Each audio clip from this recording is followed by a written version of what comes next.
On this Sega Talk, we head to the local comic shop and ask for a copy of that new Sonic comic. No, not Archie or Fleetway. This is the first part of our IDW Retrospective. How did the comic come to be? What were those first few arcs? How does it compare to the first 30 or so issues of Archie Sonic? Find out on Sega Talk.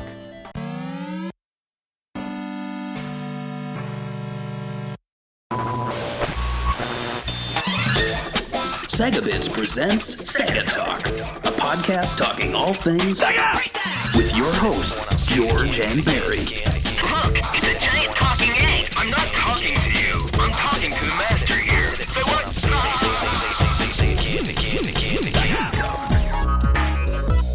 Hello and welcome to episode number 180 of Sega Talk. I am the inker, Barry, and with me is my colorist, George. Hello, everyone. Colorist, I'm more like an inker. I just trace. Oh, you're an inker. I'm a penciler, you're an inker? Yeah. Yeah. So if you can't tell, this episode we are actually going to be talking about the IDW Sonic the Hedgehog comic. And if you've been following our show, you should know that we have actually done 2 Archie Sonic episodes, and in those episodes we've actually caught up to about the number that they're currently at with the IDW comics, which is around the 80s. And I thought we would just keep doing the Archie, but guess what, George? Can you guess what? A Patreon asked you to do some IDW. That's right. So why don't you tell people how that works? Like, what the heck? People are telling me what to do? No one tells Barry what to do. If you go to www.patreon.com/SegaBits, you get to tell Barry what to talk about for an episode for a measly $20. And think about it this way. The dollar has lost its value by 10% this year. So you're getting a discount, if anything. So it's almost free, if anything. Anyway, check us out on Patreon. Thank you for supporting the show. Yes, and so this was a pick from Nicholas Schaefer, who has some memories. So we're going to read those at the top of the show here. He says, as someone who fell off after Archie had to reboot, this was a great jumping back on point. I felt the neo-metal Sonic arc did really well at introducing the characters and making the events of Forces seem like they had weight. I actually liked the new characters like Tangle and Whisper, as well as Dr. Starline, and the effort to make Silver and Blaze make sense. The callbacks to Sonic Heroes was a bit cheesy, but in a fun way. And then we got the Metal Virus arc, and man, was that good. This is the most stakes I've felt in a Sonic comic, and I would love to be done in an animated series or even a game. And I feel like this comic went so strong out of the gate that it had a hard time maintaining that high bar. I will always have a place in my heart for Archie Sonic, but the Metal Virus arc is probably my favorite Sonic comic arc. So yes, he loves the IDW. Who don't? So to clue you all in as to what is going on. So the IDW Sonic comic series, it was first announced on the official Sonic Twitter account on July 21st, 2017, just 2 days after Sega revealed that there was a cancellation of the Archie Sonic comic series. More details were unveiled at New York Comic Con 2017 through promotional flyers illustrated by Tyson Hess, known for his work on the Archie comics and Sonic Mania, and since then, the Sonic movies. These materials revealed that the new comic would feature a mix of familiar and brand new characters, along with entirely original stories. However, due to the ongoing legal issues stemming from a lawsuit involving Ken Penders, none of the characters created specifically for the Archie series would appear. Over time, Sega also confirmed that several creators from the Archie era would return for the new series, including Ian Flynn as lead writer and Tracy Yardley as an artist. So, George, do you remember when the Sonic Archie series was canceled, and how did you react? I know you're not a big Sonic comic guy, but you had to have had some reaction. I was a little disappointed. I think it was the Mega Drive comics that I actually thought were pretty cool. It was, I think it was, so it was a little bit after they re-announced the classic Sonic back, because they were doing stuff with it, and I thought it was pretty disappointing that some of the projects had to get canceled because they kind of just stopped. And I always felt, obviously it was abrupt, because they should have finished those projects if there was like a, teetering off point. I think it would be interesting to know what actually happened behind the scenes and how that felt for the people that actually worked at Archie. Right. Or at least, I mean, I guess for Ian Flynn, nothing really, right? They just changed publishers. And he probably got more freedom, if anything, because now he gets to reboot it, or maybe not, because this kind of ties in with Sonic Team games. But yeah, what's your reaction? Well, I know this isn't a Fleetway retrospective, but using some British slang, I was gutted, mate. I was gutted. And the reason for that was, the Sonic the Hedgehog Archie comics were, really one of the first things that I latched onto as a fan. Sure, I liked playing Sonic 1, and I enjoyed Sonic 2, but I think the comics were really a big jumping on point for me. I was there from day one. You can go and listen to our first episode of Archie in the retrospective there, starting with issue 0. And it just felt like such like a wet fart of an ending for such a long-running series. Like, Sega and Archie didn't think, let's, at the very least, close off the final arc. Because what they were doing was they started doing these arcs because it's kind of a modern comics thing, right, George? Like, to do every 4 issues that you can then put into a trade paperback, and then every 12 issues you put into a hardcover, and then every 50 issues you put into an omnibus. Like, that's kind of the publishing mindset, and that's what Archie started doing with Sonic comics. And so there was this multi-part, I think it was called, I could be wrong, there were a few, but I think it was Genesis of a Hero, and it was a Sonic looking back at his early adventures. And Nicholas mentioned that Archie rebooted. So yeah, Archie rebooted at issue 252 to undo a lot of the Ken Penders stuff and remove a lot of his characters because of the lawsuits. And it actually was for the better, in my opinion, because it made the Archie Sonic comics a little more streamlined with the games, but also kept a lot of those plots. But the problem was that, they were doing these arcs, and they had this one where Sonic was looking back on his early adventures. They did an adaptation of Sonic 1, which the comics never did up to that point, because remember, the comics started after Sonic 2 came out. They did an adaptation of Sonic 2, which they've never done before. They did an adaptation of Sonic CD, which they did do for issue 25, and then they were going to round out the arc with an adaptation of Sonic 3 and Knuckles. And then they had another arc after that planned where it was going to be I think all these additional adventures or something like that. But it just ended with Sonic CD's adaptation. And on top of that, to make it even worse, they were doing these Riverdale ads at the top of the comics, which they've never done before. So horrible. You had these beautiful covers of classic Sonic art, and then Riverdale just slapped at the top. And it when you lay the issues out, to look at them, it stood out. It looked ugly. And so it's we get Riverdale banner ads on the cover. We get an incomplete arc.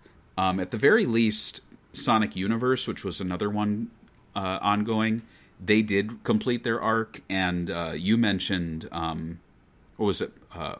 Mega Drive? Yeah. And I think, and then it was Overdrive, I think, was the third one. Mm-hmm. I could be wrong. But yeah, that third one didn't get published. So we had two really cool-looking classic Sonic stories that were written, illustrated, but maybe not colored. And it sucked even worse because there's nothing in those issues that Archie, to my knowledge, owns. Sega owns everything. Sega could, I think, reprint a lot of this stuff, because anything post issue 252 they could reprint because there's no legal things going on. and it sucked so much because it's like you can't even like give us the final issue. Anyway, I'm going on, but as you can see, I was very salty, and I was at the very least thinking, well, maybe with this IDW thing, they'll like give us reprints of those final issues, and then like have some goodwill. They never did that. It kind of left me a little salty at the beginning. So then a little more time went on, and Ian Flynn started talking a little bit more, and we started learning a little bit more about where they were going with this. But when developing the series, and we can show this prequel image, Ian Flynn intentionally wrote the stories as though they were a part of the game universe, which helped streamline the approval process with SEGA. The comic is set immediately after the events of Sonic Forces. In fact, in the lead up to Sonic Forces, SEGA released a run of digital comics in the fall of 2017, which were written by Ian and illustrated by Adam Bryce Thomas. And despite not having any involvement from IDW, these prequel comics would actually serve as prequels to the IDW comic stories. Do you remember when they released these? Yeah, they did them digitally. I actually did read these. I thought this gave the Sonic Forces some actual story, because when you play Sonic Forces, they kind of snubbed Infinite as a villain. He has literally no... If you just play Forces, you'd think he's not a great character. I'm surprised at how dark this kind of paints Shadow as a character. I understand that he's the edgelord, but he's definitely not a hero in this story. He's more like a horror, almost a horror villain. And go on. I was going to say, I thought they were well done. Yeah, they were well done. And I remember, too, when SEGA was sending them out, we got, I believe, PDFs. And you could open those PDFs in Photoshop and actually see the layers. And they even had working illustrations for panels and covers. Unfortunately, I didn't save those files. I don't know where they are. And I don't think they are lost media, but I feel like we need to put the call out to like the Sonic nerds out there and see if anyone saved the PDFs of these. Because all I can find are flat images, and these PDFs were high res, so we could like conceivably like print these. I really wish they did print these. I thought they were really cool. The question I want to pose is: do you think Sega was smart to set the series itself after Sonic Forces? No, I mean, it was badly received. I feel like that was one of the things that I always thought was kind of weird, because the game had his very unique art palette that really didn't match with the Archie book, so it didn't really feel like continuing that sort of style. It felt more of obviously like this brown style that they were going for in Forces. Maybe it worked. Maybe it actually kind of worked for it, because it's like, this is different. But I think for the old fans, probably not it's kind of like a jarring jump. Yeah, it's tricky because Sonic Forces didn't have the best reception, but story-wise, if we're going to have comics tying in with the games, then this is where it has to take place. Yeah. And, you mentioned that prequel comic actually doing some good for the story that Forces kind of lacked. And again, I think the aftermath of everything actually is more interesting again than the game itself. It's just kind of, I guess I'm so used to Sonic comics just starting off with, Robotnik's or Eggman's the bad guy, Sonic's the good guy, he's got his buddies, that's it. But this one, it was a really kind of interesting way to start things off, and we'll get to that. Because it's like Eggman just almost won, and now he's missing, and everything's in ruins. And it's a very strange way to start a comic series when they could have started it where it's just like Sonic hanging out in Green Hill and just have an original story. But I think in the long run it worked out, and thank God, at the time we're recording this, they just released the issue that brings us past Sonic Frontiers. And that was my big beef with the comic. is that we stayed in that post-Forces era for about 80 issues. And I've noted in past, I think in past episodes, but I've definitely been talking online about how wild it is that the Archie Sonic comics from issue 1 to 80, they basically covered Sonic, basically Sonic 3 all the way through Sonic Adventure 1.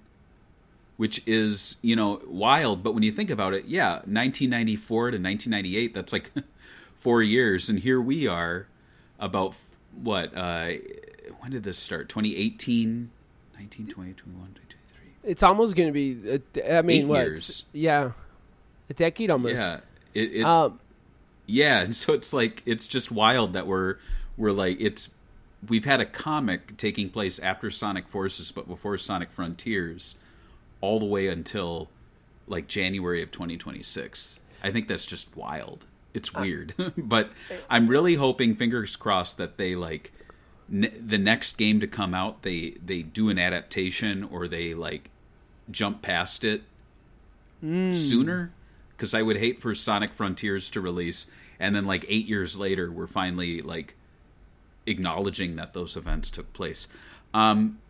Getting back to our notes here, so later during the development of Sonic Frontiers, Flynn collaborated with other teams to determine how the IDW Sonic series would fit into the broader franchise, which led to a push toward unifying the games, comics, and others media into a single, cohesive universe. And as part of that effort, Flynn requested permission to include subtle name drops from the comics in Sonic Frontiers, which SEGA approved.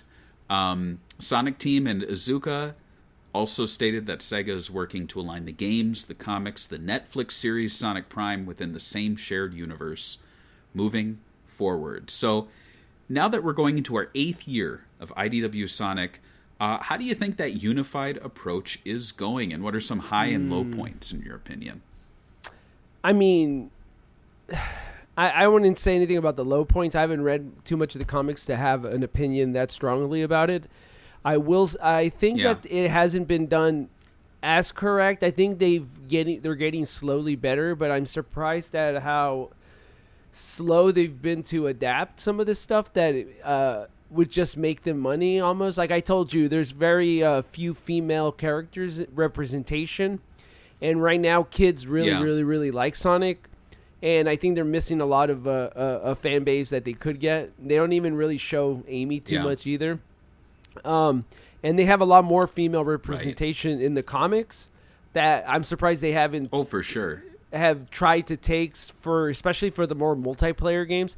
I know they're trying to do it now. I mean, they do it now with the new race Crossworlds, and they've done it with a couple of the mobile games. But I'm just surprised it's taking them this long to actually do it. I'm surprised they didn't jump on it as soon as they were announced. Like, have them as an extra character in the multiplayer mode or something in the game, but yeah. Yeah, I agree. I think a high point is the increased female representation of characters. We are not covering the issue, but there is like a whole arc where it's all the female characters together. So it's Amy, Tangle, Whisper. I think her name's Jewel. She's like a bug. But it's like, it is kind of wild that really almost all of the original main characters are female. And all the new villains, I think, are male. So that's interesting. And we'll talk about the new female characters. I would say I really like the approach because it makes consuming all of this stuff feel like it matters a little bit more. Back in the Archie days, like you'd play a game and you'd have to tell yourself, well, the events of this game take place in the game universe, and if they mention it in the comics, then it's different because Princess Sally exists, so something happened differently, but they're not really going to tell us. And I just much more prefer the fact that, like, when I play Sonic Frontiers, I know that these events take place within the comic continuity, and also when I'm playing Crossworlds, I know that, like, there could be, Dodonpa, as weird as he is, he could appear in a future comic, and I think he will. I mean, they've already done stuff with the Deadly Six that make them a lot more interesting. So I really like that the comics take different elements. And again, when we get through all 30-something issues that we're going to talk about tonight, and it'll go breezy, I think. Just don't worry. Jules the Beetle, I did look it up. I thought she was going to look more like a beetle, like an actual insect. I was like, oh, that's going to be so cool. She she looks like a Sonic character. But, I mean, what's up with the Sonic fan base that the first search when you put Jewel IDW is age afterwards? It's like, come on, guys. Leave the like... Yeah, I know. Shame. I know. Yeah. Sonic is not in the files, George. So, for the sake of our sanity and to keep this episode from going 3 hours long, we are only focusing on the first 32 issues, like I mentioned. And instead of going issue by issue, we're going to be going story arc by story arc. So for those with the trade paperbacks, we're going to be talking about the first 8. And if you have the hardcover omnibus books, this would cover the first 3 volumes. And I'm an individual comic collector, but I have been buying the trade paperbacks because during the Archie era, I learned very quickly that the Archie ones would go out of print and then become super collectible. Not the case with IDW, but it does make for a very easy way to revisit these stories. And I also love that they include all of the cover B and cover C art, so I do like the alternate cover art, but I am always a cover A collector just because it makes everything easier. So we're going to kick things off with the Neo Metal Sonic Saga. And we're going to start off with Fallout, which is not to be confused with the video game series, the Amazon Prime TV show, or what happens when you go off the map in Monkey Ball. So are you with me, George? Are you ready? Yes, I'm ready. All right.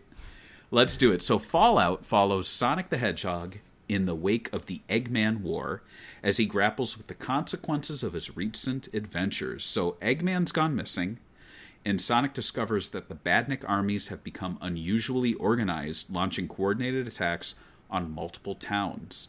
Determined to uncover who or what is behind these assaults, Sonic sets out to stop them, aided by his friends Tails, Amy, Knuckles, Blaze, and a new ally, Tangle the Lemur. So let's talk about Tangle a little bit. You brought up those female characters. What are your impressions of Tangle in particular in terms of her character design?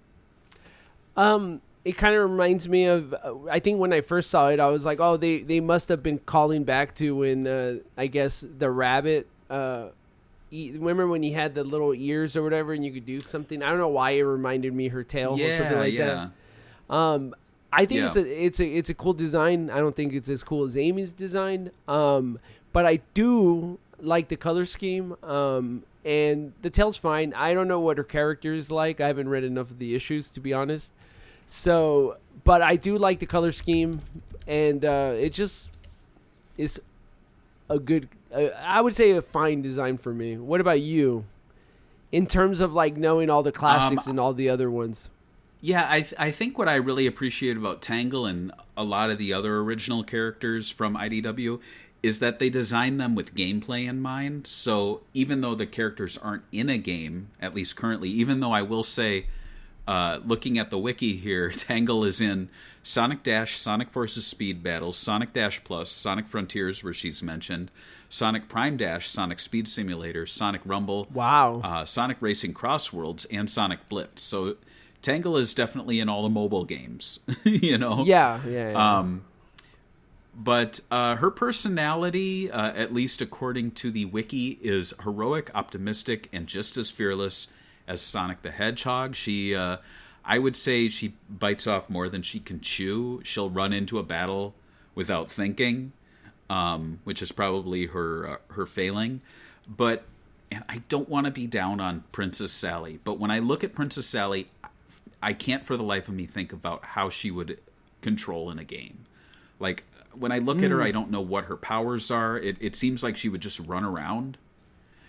And when I look at Tangle, and I'm not saying Tangle is like the Princess Sally replacement, just because she's the first original female character, but in IDW to appear. But I look at her and I immediately am like, oh, you could do some real cool Ristar things with that tail, that stretchy tail. You could kind of do some of the werehog combat, like have it be like a third arm and like punch things. Like there's so many opportunities for her just in gameplay that the fact that she's not actually playable in a platformer, at least on a main console, is wild to me. And so I think that's the sign of like a winning character design, because they clearly think gameplay. Because, you know, you look at Knuckles and you're like, there's all these elements to him that look gamey. Like the little Knuckles, like, oh, he can punch, he can glide, he can climb with them.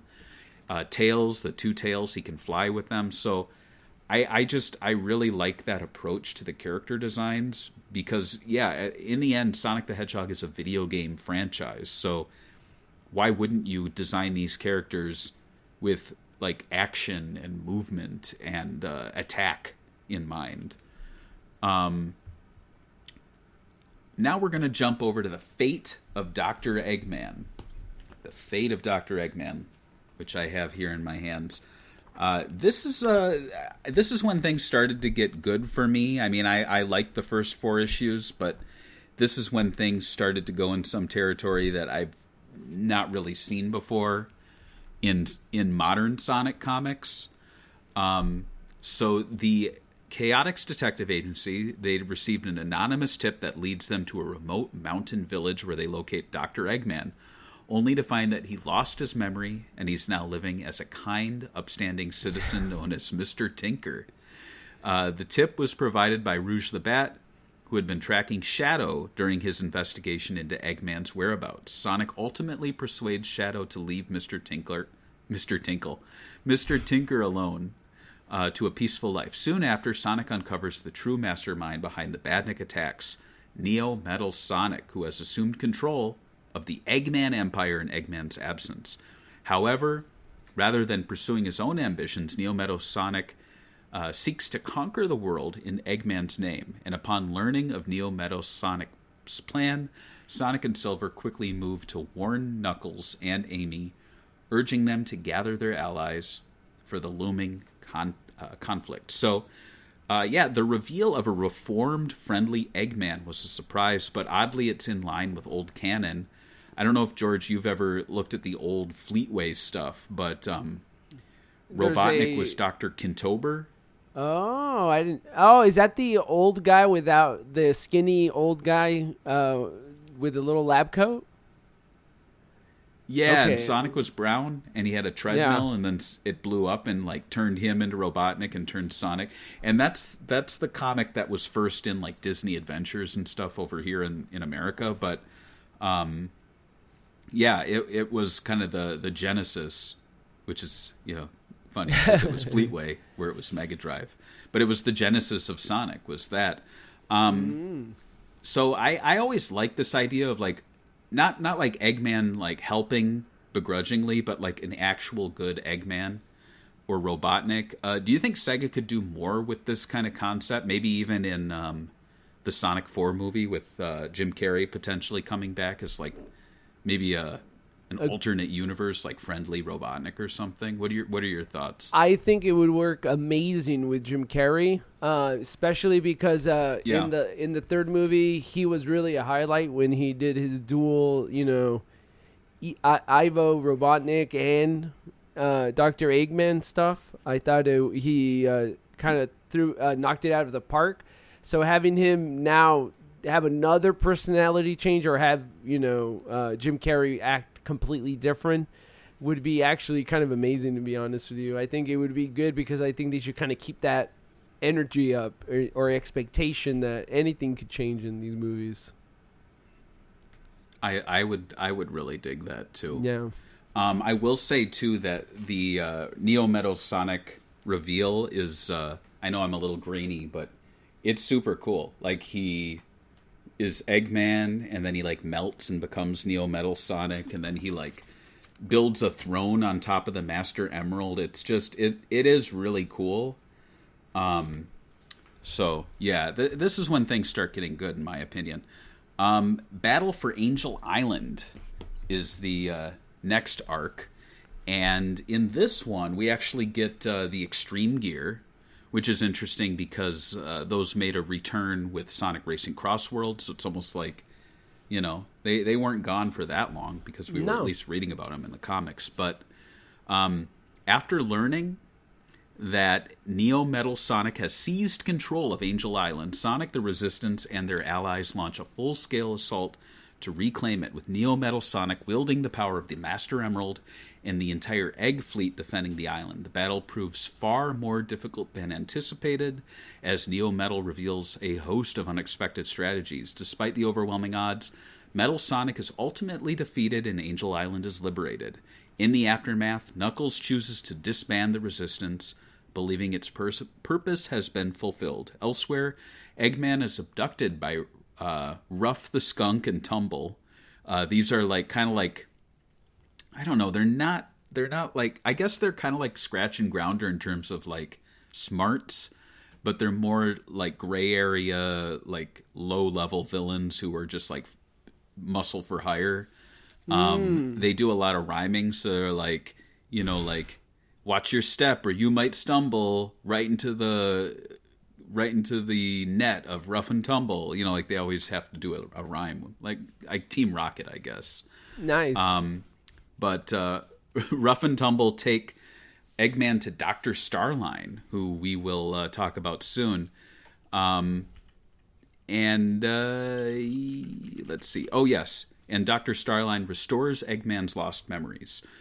Reestablished as a threat, Eggman begins formulating his next scheme, with Dr. Starline pledging himself as Eggman's new subordinate. So, the first saga really ended up being like Sonic Heroes 2, but taking place in like Sonic 3 and Knuckles with the Egg Fleet from Sonic Heroes, but it's like in the aftermath of Sonic Forces, so it's like they took all these different game elements and mixed them together. And I think, our Patreon picker, Nicholas, and I'd have to agree with him that it's really cool to see all these like video game elements come back for a new story, but in a twist. What do you think about that whole like element of these comics that are based within the game canon? Like, would you say this is the best? I guess what I'm saying is, would you prefer new locations, new characters, but in the video game world, or do you like it where they revive old elements, but kind of like mash them together and give you something weird and new? I like when they mash old elements and have a new, like, reinvented take or something, like, interesting about it. I think that's why when I did read, I really got into comics, was reading the old 80s, kind of like when Alan Moore, when he used to reinvent characters in a darker way.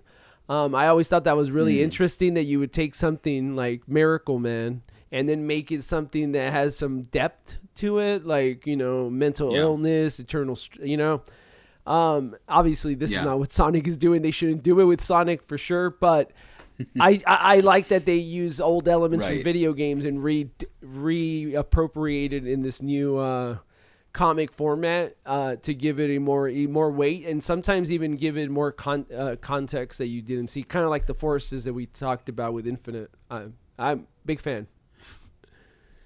Yeah, and I know there are people who might say, "Oh, it's just like nostalgia, cash grab, blah blah blah."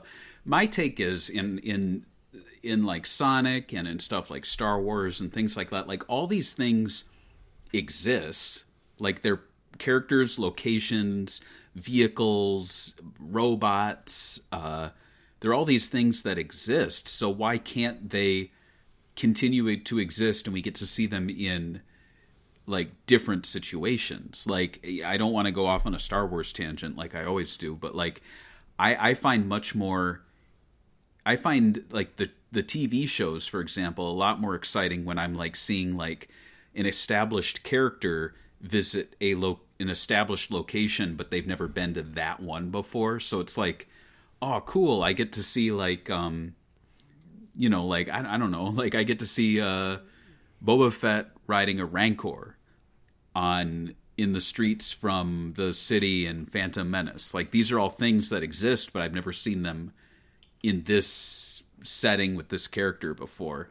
I much prefer that to like being like, oh, here's a brand new character you've never met before on a planet you've never seen before with no connection to anyone.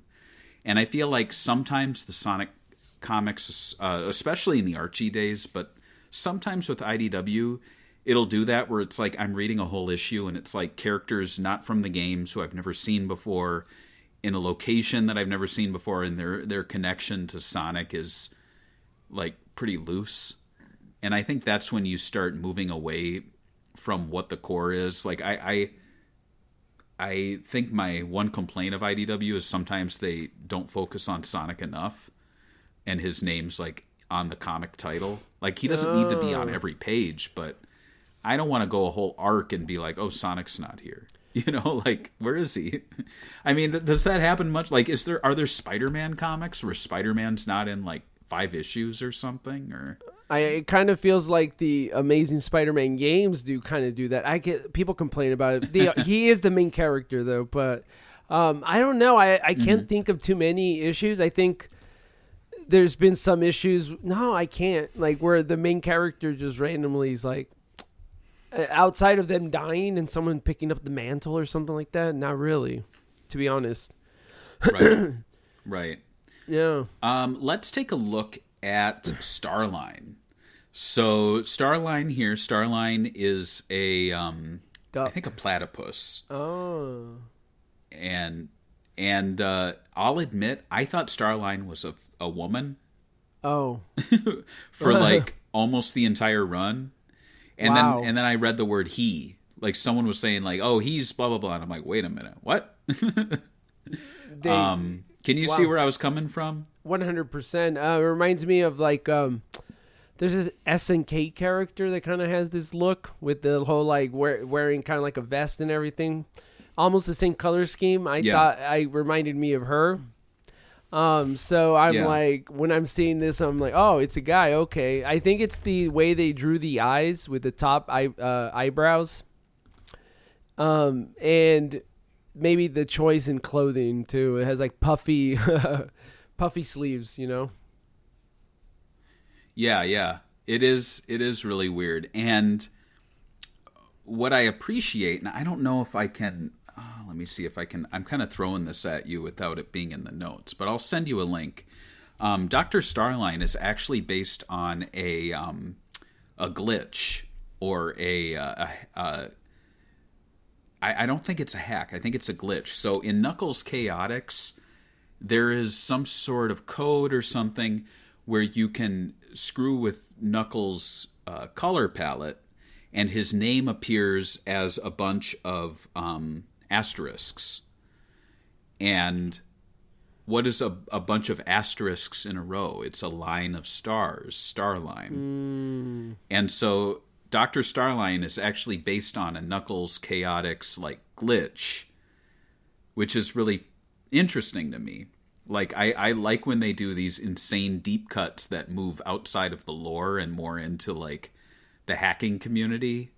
And I think it's cool that like Starline's special skills are having this like gem or these jewels that can like manipulate things and mess with people. So we'll be seeing more of these like sprite hack characters, but there is a Sonic and Tails equivalent as well, and they do interact with Starline. So I really love the fact that this character was based on like a sprite hack of Knuckles, and then they later introduced a Sonic and a Tails. I think that's really cool. But yeah, so that's our friend Starline. So we're now moving into the metal. She's not a villain. He's not a villain. Sorry, I'm not gonna get used to it. Oh, he is. Yeah. Okay. Okay. Because I thought you said called it friend or something like that. Sorry, my bad. Let's talk about the next one. Starline's kind of like the Snively equivalent, if you remember him. Oh, yeah. But Starline didn't stick around for as long. We're not going to get to the fate of Dr. Starline, but there is a fate. But yeah, Starline, we'll get to that if and when we get to more IDW comics. So the Metal Virus saga is coming up. This is the one that Nicholas wanted us to truly cover, and I have my thoughts on it. I think they've improved over the years. I'll share them as we go through this. Infection, issues 13 through 16, I have here in trade paperback form. This was start of probably one of the longest arcs. It actually covered issues 13 through 32, which is quite a long stretch. The storyline itself went, I think, over a year, maybe close to 2 years long. And so while attempting to unwind after his latest adventure, Sonic is quickly pulled back into action when it becomes clear that Eggman has returned to his old ways. As Eggman secretly develops the metal virus, Sonic is kept busy dealing with threats like Rough and Tumble and the scheming Dr. Starline while investigating Eggman's newest operations. During these encounters, Sonic becomes infected with the metal virus, which gradually begins transforming him into a Zombot. Before a cure can be found, Eggman completes his spaceship. Yeah, I didn't misspeak. It's not a spaceship, it's a face ship, because all of his things look like his face. Get it? And he attempts to... he initiates the global spread of the metal virus. So the Zombots are actually a visual reference to the character textures found in the Sonic Heroes 2-player mode, and Ian Flynn even revealed that the concept was originally planned for Archie as a replacement for the Roboticizer. If you remember the old days where Eggman would like physically put characters in a tube and they would become robots. Well, it's a concept they kind of dropped from the Archie comics, and then they revived it with this, but Archie ended, so they never got around to it, so it kind of made its way over to IDW. So what are your thoughts on a metallic infection being based on an obscure appearance in a multiplayer mode, and also the fact that it's based in old Sonic Saturday morning cartoon lore? It's interesting. I think the Ian Flint's best when he draws deep into the old stuff, and I think, as you could tell when he did his Archie stuff and this, he's really good at it, and he's really good at introducing it. Twist, he's a good comic book writer. That's really what it is, right? You have to have all these little trail, leaving people wanting more. But yeah, I think it's pretty cool. I think I wish that they would have Eggman put people in tubes again and make them robots, though. Like, I like that about him. You should make a red hat that says "Put people in tubes again." Oh no, they might people and might make them robots. People might confuse it for another red hat. People in tubes. PETA. Oh, it's PETA. There we go. That's like the turning animals into robots is PETA. Put people in tubes again. So as we're going to move on now to Crisis City. Crisis City is issues 17 through 20. So you can see here more Zombot action. It never ends. As Dr. Eggman uses his new face ship to blanket entire cities with the metal virus, unleashing Zombot hordes across the globe, Sonic races to stop him while struggling to keep his own infection under control. With the support of his allies, Sonic works to tirelessly rescue citizens as the crisis spirals further out of control. However, as Eggman's grip on the Zombots begins to weaken, the situation only grows more dangerous. Along the way, several of Sonic's closest friends fall victim to the virus, including Charmy, Cheese, Chocola, and, oh no, Shadow.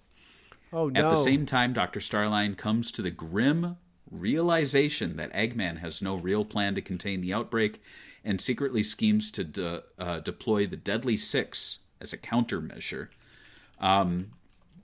So, George, do you think this infection storyline is eerily similar to real-world events? I didn't. Yeah, I mean, it was unfortunate timing. I'm assuming it was. I mean, I think some of these stories are proved ahead of time. That sucks. I don't think you should cancel the story, Yeah. and I'm glad they didn't cancel the story and went with it. No. Because it would have Yeah. sucked to lose a story and then get a half-baked story because of something happened in the real world. Kind of like when they didn't let us get light guns for the Dreamcast because of Columbine. So I would say that I'm happy about that. But if you got tired of COVID, this probably was not a good escape from COVID, right? So there's that issue with it. No, and so this story arc, it started January 2019, and it ended. Let me see here. I'll actually go to issue IDW Sonic 32, and that came out September 2020. So January 2019 to September 2020. So here are my only, I guess, beefs with this whole plot or this whole arc. I think it went on too long. I think it's unfortunate that it as it was going, we actually had a global pandemic. I think it was a real downer to pick up these comics from the store wearing a face mask and being like, let's escape for a little bit to see Sonic. Oh, right. Sonic is also dying from a global pandemic. So I think it was poorly timed. I think it went on too long. Like, imagine this. Sonic the Hedgehog has a new comic book series, and for a stretch of 2 years, he is infected and running around trying to get the infection to not take over his body. That's a long time. I can't think of other comic books where the main character has some sort of like affliction. I know Superman died, and I know he came back through like different versions of himself. Maybe that's another one that comes to mind, but like, yeah. What's your opinion on longer form stories in single issue comics? Like, I think there was a big controversy in DC where like they ran 100 issues with the same story for Batman, and it really did feel like it was dragging for like, I would say they could have cut 40 issues and it would have been a good 60 issue storyline. Do you think this one could have been cut by how much? Do you think it drags? I do. I think this could have ended at issue 24. I understand that comics now like are made with trade paperbacks and omnibuses in mind. I think that's a good structure to have. It's just like TV, like 22 minutes, a 12 or 24 episode season.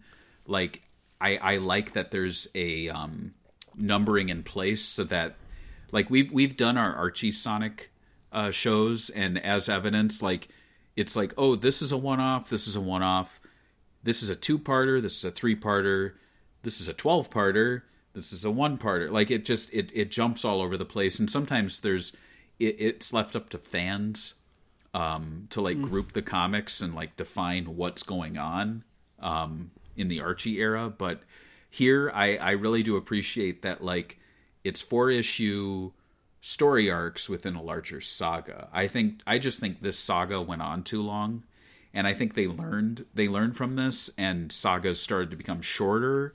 They also started to be a little more fun and uplifting. It's not to say that there aren't dark moments, but I think having 13 to 23, so having about 20 issues of Sonic being infected with a virus is just not fun. and it really defines the comic as, oh, that Sonic comic where Sonic's always infected. Like, you don't want that. You don't want your main character to be like sick for 2 years.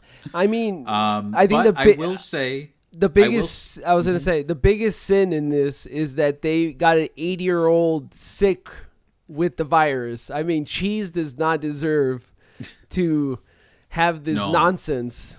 So I hope Ian Flynn apologizes publicly to all the Cheese fans, all 2 of you out there. Right. And I will say my favorite moment in this whole arc is when Metal Sonic dips his finger into the metal virus and it has no effect on him. And there's like a little like short circuit for a moment in his eyes. You know how his eyes are like digital? Because it's showing him like realizing that he's not the true Sonic. You know, like because he's always like, I'm the real Sonic. And Sonic's like, no, you're not. You're a robot. And this was a moment where Metal Sonic had some realization where he's like, yeah, I think I am. I might just be a robot. No. Wow. Finally. Which was kind of cool.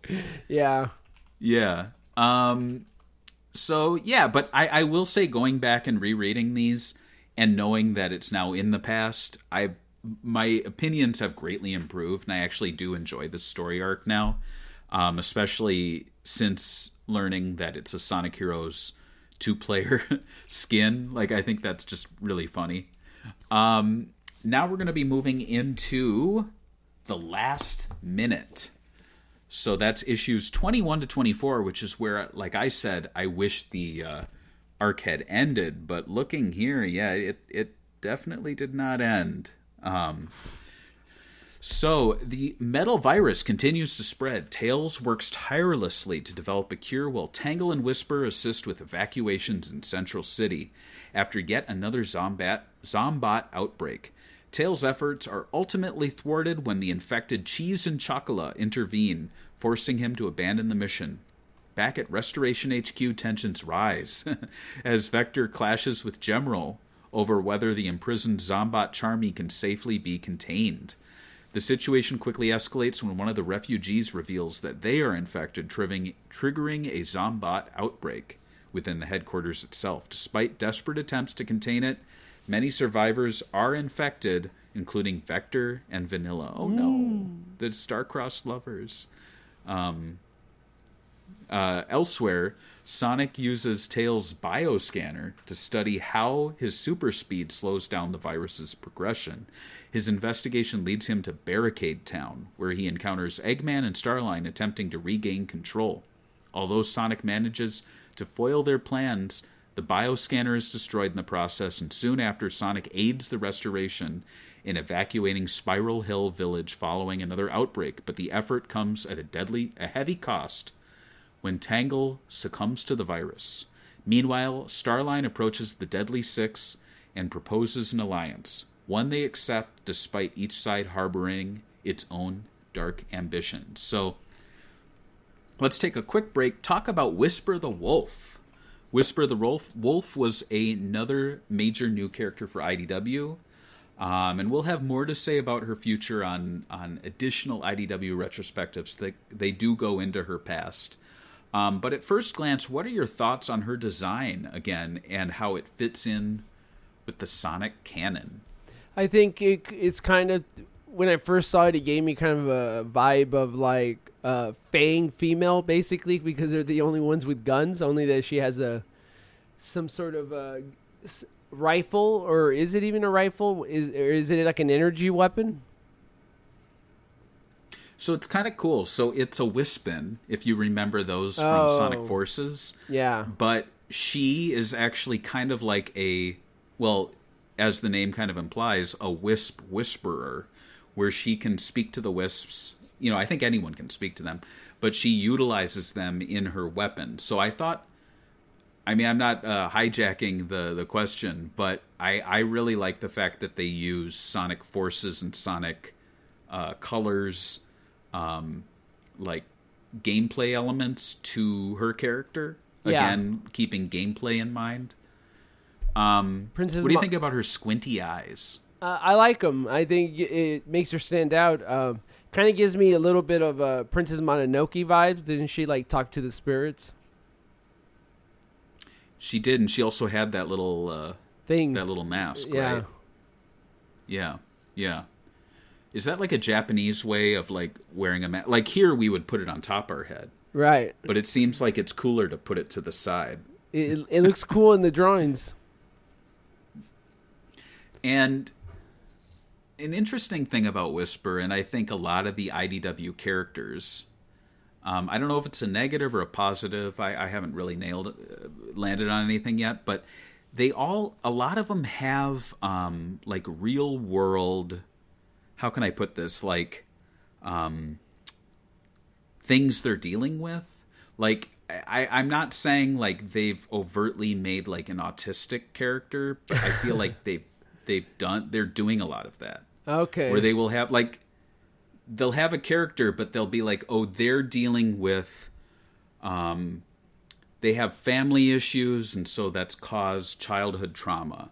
And this character is dealing with that. Or this character has this sort of thing they were born with. And I haven't put it in the notes, but like it's been said that Tangle and Whisper are lesbians. Now, they don't overtly say these things. They kind of imply it or hint at it a lot of times. But there is a lot of moments in the IDW Sonic comics where characters like break down and cry and are like shaking. And I don't know if maybe that's the writers knowing their audience is like preteen and teenage kids in addition to adults. And so it's kind of like we're talking to kids who might be dealing with these things, but we're also talking to adults who might not either understand these things, or maybe they experienced them as kids and now they can see that in these characters. What are your thoughts on Sonic getting real? You know what I mean? Like, I actually kind of think it's good for kids to experience, even if they don't have it themselves, but to experience perspectives of problems that other people might have, so they could have empathy. Especially kids that go to school. I feel like kids could be cruel sometimes, so the idea of having your media be empathetic to characters that have these kind of issues, I think it's good for kids to learn that kind of stuff. Not just teenagers. Sometimes, I mean, you have to be old enough to understand, right? So I would say it's good for teens, early teens, to be experiencing this, especially as they grow. Yeah. Yeah, and you know, I've kind of bounced between the two depending on my mood. Like some days I'm feeling really cynical and jaded, and I'm like, oh my god, like I'm like reading the comic and I'm like, I just want an adventure with like, you know, temples and gems and action, and I'm like dealing with someone who's having like a nervous breakdown. Like, I don't need this. But other times I'm reading the comics and I'm like, this is really good that they're putting this in a story. And it really doesn't feel too out of place in Sonic when you consider the very first game was about environmental issues. The second game, even though I didn't really have it within the game itself, but Tails was bullied and Sonic was his hero, and Sonic kind of got him out of that funk of feeling like he was like a freak or different, and he embraced his difference with his two tails and like made it a strength or a power. So I don't think it's anything that's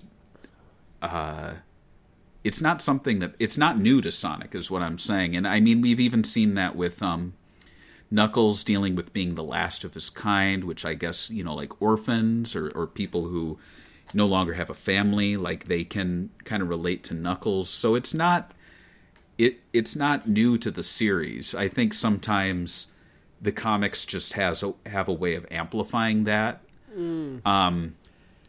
As far as like the sexuality of characters, I'm kind of the mindset where I don't want to see any Sonic characters like having sex or getting married. Like, I just think that's a little weird to me. Like, it's like if Mickey Mouse starts like just fucking. I mean, I'm saying, do you assume that like Sonic is when straight? The cameras go off? I mean, do you assume that Sonic is straight? That's that what Sonic is straight? Like, does he? I mean, I don't think of it that Yeah. way, but I think some people would think that, and I don't know if it. Like, I obviously Sonic isn't like cruising the street and trying to get chicks in the Sonic verse, and they shouldn't. No. But I guess what I'm saying is I think the deepest they should go, and they have gone in the Sonic games and especially the early comics, is that like romantic love where like a kiss is the equivalent of sex, which is something that the director of Empire Strikes Back was saying when he was with Han and Leia. Like, his whole thing was when they kiss, that's the equivalent of sex in Star Wars. You're not going to see these characters actually having sex. All you need to know is that, like, he loves her and they kissed. And I feel like that's the furthest they should go in Sonic. That said, on Andor, they do full show someone, like, after having sex, like, getting out of bed, which is like, all right, well. But I think in terms of Sonic, he is straight just because he seems to have a thing for the ladies and the ladies for him. And it always kind of skeeves me out when I see fans like being like, oh, I really like Sonato, where it's Sonic and Shadow hooking up. And I'm like, I think we all do. Come on. no. We all do. We Please. Secretly. I mean, no, I don't like that. I don't like that. I mean, it's I'm not. sorry. No. It's not canon, and there's nothing wrong. But you're okay It's not canon. You're okay with Sonic being, but Whisper and what's the other character? They can't have a kiss on the cheek. I think I'm okay. I don't think I know I'm okay with there being characters who are gay or lesbian within the Sonic canon. I just want the furthest. One thing is I want Sega to allow it. Okay. I don't like when it's like hinted or implied, like either do it or don't do it. Like don't be afraid to quote unquote go woke, because let's be real, like there's nothing woke about like being gay, just loving someone. Yeah. Like, right. Yeah, exactly. And I'm sure, and I know there are, gay Sega staffers and gay people working on the Sonic comics. So why can't they be represented? I guess what I'm saying is I'd rather it just be said and be accepted, but the furthest it goes for any character is a kiss. I don't, because then you start getting into the Ken Penders place where characters are actually having sex. Characters are actually being having sex with underage characters. Characters are potentially being raped. Like, I don't want that in my Sonic comics, and I know Ken Penders is all about it. I think they should go all the way though, because like you said, it actually makes it even worse. That you're hiding a closet. I mean, you're closeting the character. That I agree that if you're gonna go, you might as well do it all the way. Don't be like, maybe they should go all the way in terms of saying that a character is gay, not go all the way to have showing sex. Full on. No, sex. never. Yeah. I agree with you on the kiss thing. That's the furthest you should go in the kids thing.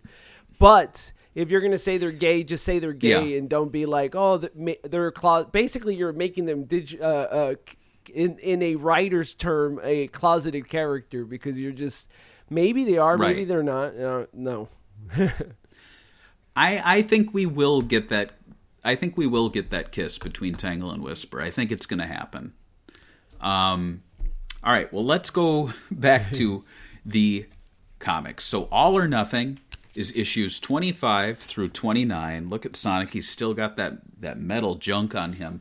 Though I will say that we've kind of moved into, it's still the metal virus, but now the Deadly Six are involved. So that's where these next, is it 12?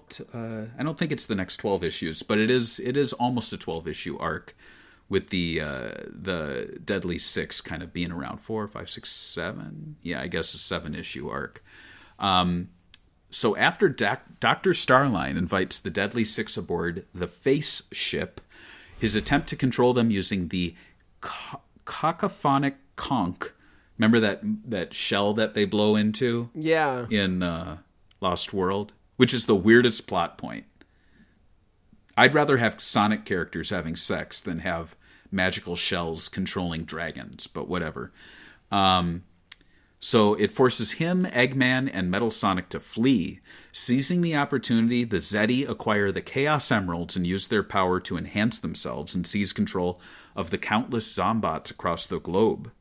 Rouge the Bat, who had secretly infiltrated the Face Ship earlier, relays this information to Sonic and his allies, who have established Angel Island as a safe haven.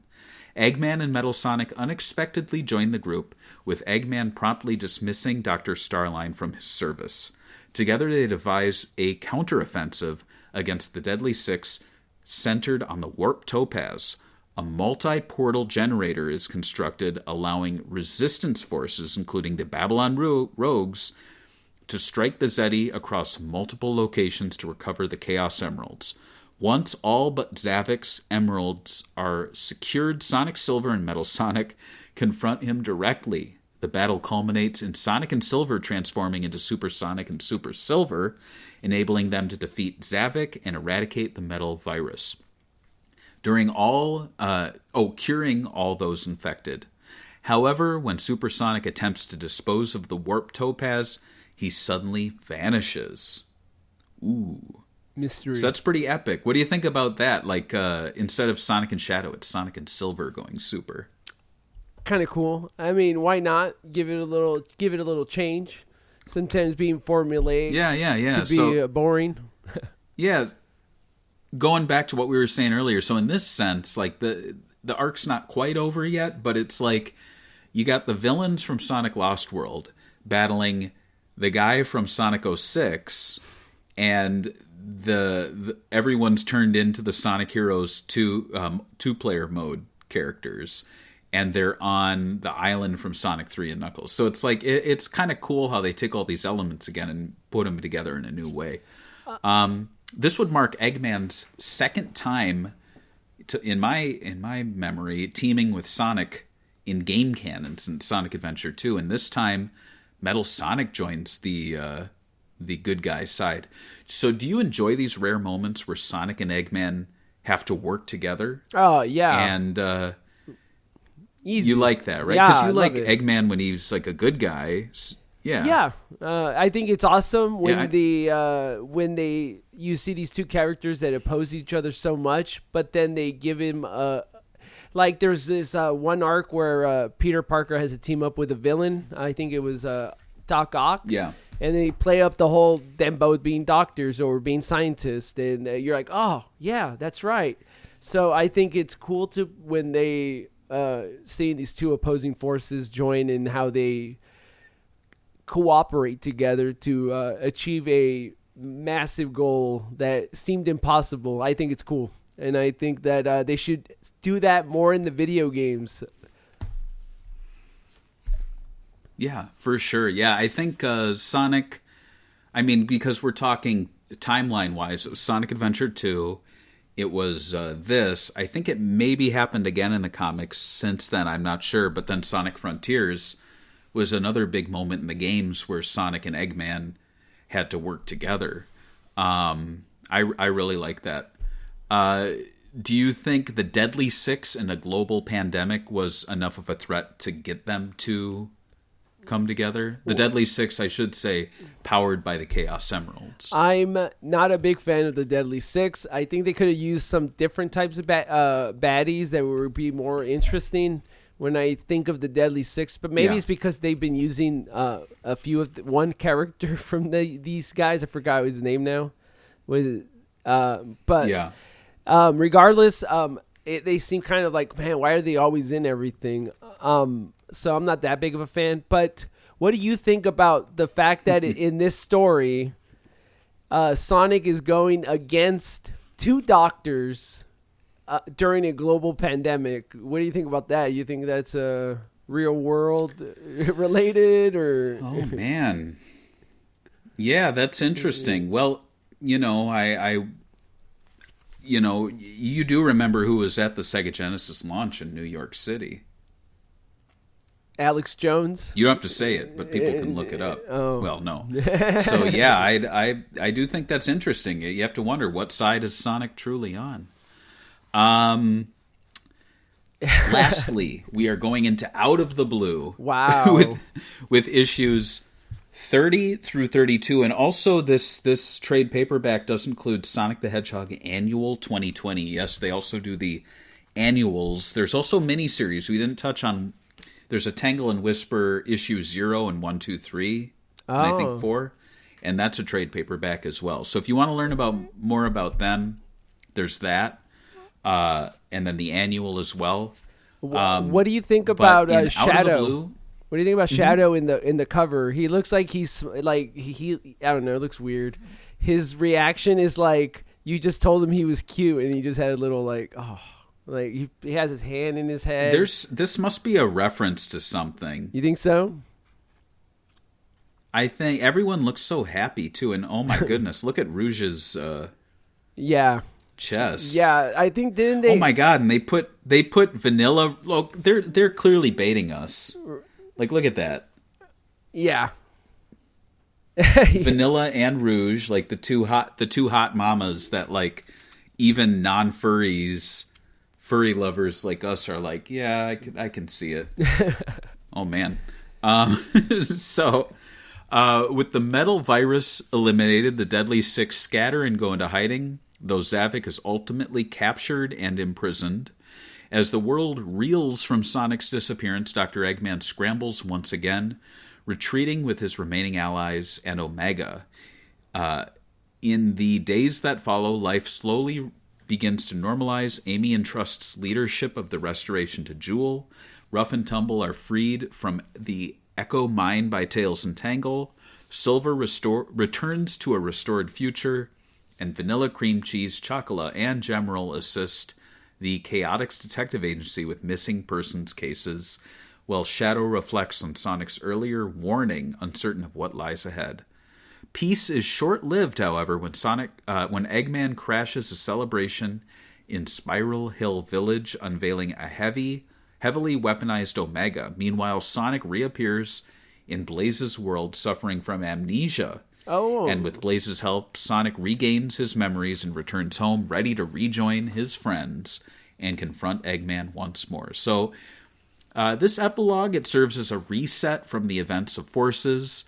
It also promises new adventures with the return to Blaze's world, which is rarely seen in any canon since Sonic Rush. From Neo Metal Sonic to the Metal Virus and now to this new world of restoration. How do you feel about the first 32 issues of IDW Sonic that we just talked about?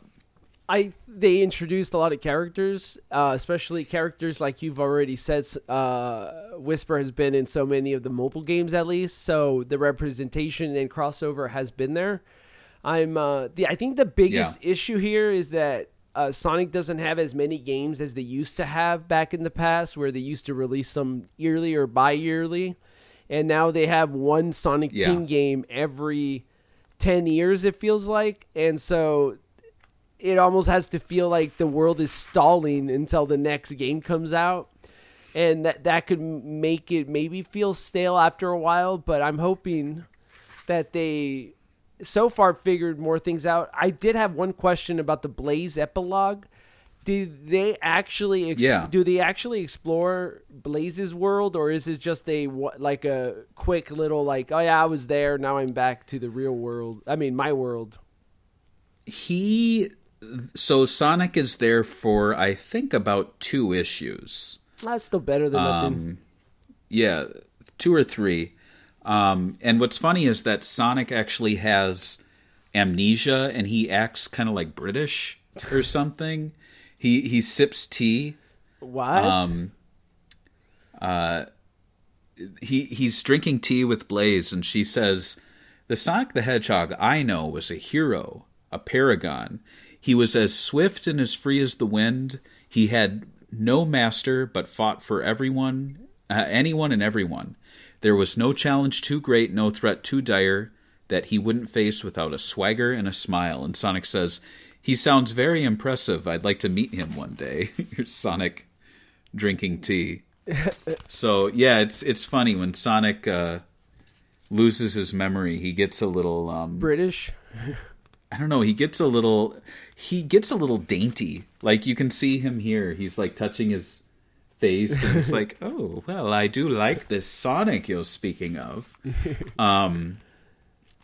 But yeah, it is cool. And also, I will say, George, I know you're a Blaze fan, right? Blaze stan. I think Blaze is cool. She actually does.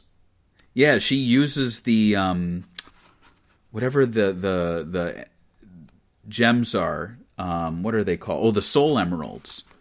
And she turns into Burning Blaze. See? Oh, wow. So it is pretty cool. You get Burning Blaze versus Eggman. Yeah, it is pretty tight. So if you're a fan of Silver and Blaze, yeah, they definitely do them do them proper in this. For me, I actually, looking back, I actually really do like the first 32 issues.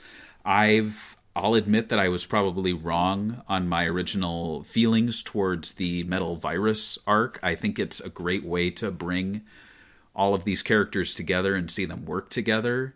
You're trying to establish, or I should say, you're trying to kind of like establish their comic versions. Even though their comic versions are the game versions, you got to really flesh them out. So it gives an opportunity to have all these different characters work together who usually would not because of the games or because they just didn't exist in different places. The Babylon Rogues being a lot more prevalent in the comics was kind of fortuitous for Crossworlds because now they're in those games, but you feel like they've never left because you've been reading about them for the past few years. So yeah, I would give a big thumbs up to the first 32 issues. Let's talk about the merch. So since IDW began, we've actually seen elements from these early issues in other forms, including action figures of infected Sonic, which was actually very difficult to find for the longest time. And then the past few weeks, people are like, oh, I'm finding him in the discount bins. And it's like, oh man, people were selling those things for like $50, and now you can get them for $5. They also have a Tangle action figure, which is, I think, in Canada right now and hopefully in the US soon. There's also a Whisper on the way. You can see her prototype there. Plush toys of Tangle and Whisper. Mentions of IDW characters in Frontiers, as well as Tangle and Whisper in Crossworlds. And the upcoming episode of the Chaotix audio drama, which I think drops next week, is going to debut their voices.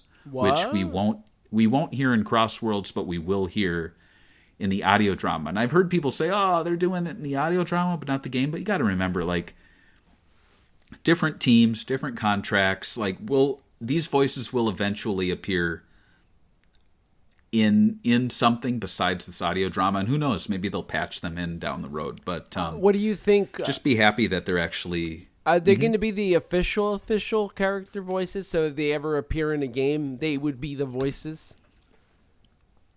It would be, yes, because they're using the video game actors for the audio drama. Oh, okay. So it's likely that it's pre-existing voice actors, so it could be anywhere from the Rouge actor to the Amy or... Tails actresses. I don't know who's voicing who, but that's going to be the surprise. And I also have here just a screen grab from Sonic Frontiers. This is Sonic mentioning Tangle, which was like a big deal. Oh, yeah. He said, I bet Tangle would love climbing around these ruins. Well, then she's officially in now. So, yeah, she is. So... what are your thoughts on how IDW Sonic has so far impacted the franchise? And do you like seeing these elements bleed into the games and toy lines? I think it's good for them to do this. I think it's been a long time coming. Like you said, it was kind of, comic. Archie had its own thing going on for it. And I think when Ian Flynn took over, he was drawing more on the video game than he was Ken Penders, and I don't think he would have anyway, even if there wasn't a lawsuit about it as much. Right. So I think this is a good change, and I think the biggest impact that was positive is that Ian Flynn is now the writer for the games. I just hope they let him do more of that actual writing and have more dialogue. So I think this is a good change though overall, but. Your thoughts on the first... Oh, you just said it. You liked them. I did. Yeah. Overall, I do like them. And it's worth noting, too, I do believe that Evan Stanley is now the lead writer for the comics, though obviously Ian Flynn does dip in from time to time and has a say, but Ian is more on the game side now. So it's almost like what Ian is doing is influencing what Evan's doing. And so it's interesting that, and I'm sure they communicate. So I think it's a really great way to have a lot of cohesion. I like that. So if you support us on Patreon, you can actually have your memories read at the end of the show. I actually don't think we have any. I'm surprised. You'd think more people would have things. You know what? It is IDW Sonic, so I don't know. Maybe people don't have a lot to say. But what they do have a lot to say in is what we cover next episode. So we do have a tier. It's a picker wheel. So you give us a pick each month. It goes on the wheel, and we spin the wheel, and then your pick gets selected after the tier above them, which is like Nicholas Schaefer's tier. So, George, I'm very excited for you to spin this wheel to dictate what we will be talking about in 2 weeks, what you will be talking about in 2 weeks. I'll name them out for the people that are listening to it in audio. It's Mackin X, 5 Yes. Saturn imports, Sega Saturn, Sonic the Fighters, and Virtual Fighter the Animation GG. So I'm going to take it that is Game Gear. Yeah. But it says GG on there. You got to say GG. Yeah. Spin. The GGs, yeah. Here we go.